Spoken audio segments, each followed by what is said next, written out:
Hello friends, मैं advocate Wasim Ahmad एक बार फिर आपके साथ जुड़ा हूं और एक इम्पॉर्टेंट जजमेंट को आपके साथ शेयर करने आया हूं, जो कि ऑनरेबल सुप्रीम कोर्ट की जजमेंट है और ये किराएदारों को लेकर जजमेंट आई है।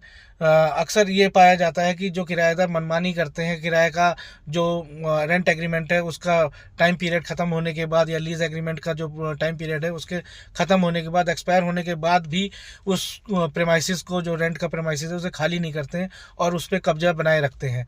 तो ये उन मनमानी करने वाले किराएदारों को लेकर जजमेंट है और उन्हें सावधान रहने की ज़रूरत है इस जजमेंट के आने के बाद। और मैं आपको इसकी डिटेल बता दूं। ये केस टाइटल था Messrs Lakshmi construction and another versus Harsh Goyal and another के केस में, जो कि 26 सितंबर 2025 को जजमेंट पास हुआ।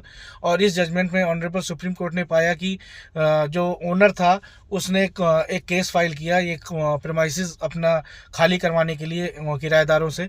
और जो निचली अदालत थी, लोअर कोर्ट थी, उसने खाली करने का ऑर्डर भी पास कर दिया किराएदारों के खिलाफ।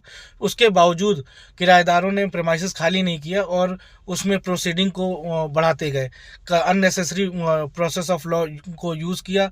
और उस जो प्रोसेस ऑफ लॉ यूज़ किया उसको अब्यूज़ करार दिया गया ऑनरेबल सुप्रीम कोर्ट के द्वारा।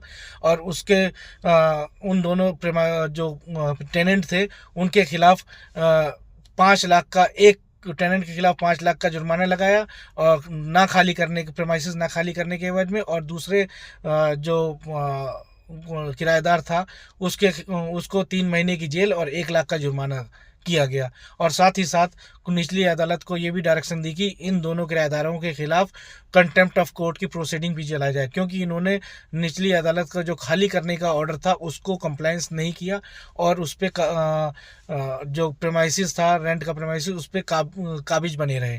तो अब वो किराएदार बिल्कुल सतर्क हो जाएं और कोर्ट के आदेशों का पालन करें। और सबसे पहले जो आपका रेंट एग्रीमेंट में टाइम पीरियड है या लीज एग्रीमेंट में टाइम पीरियड है उसको या तो बढ़वा लें या उस टाइम पीरियड पे वो प्रेमाइसिस खाली कर दें। Thank you.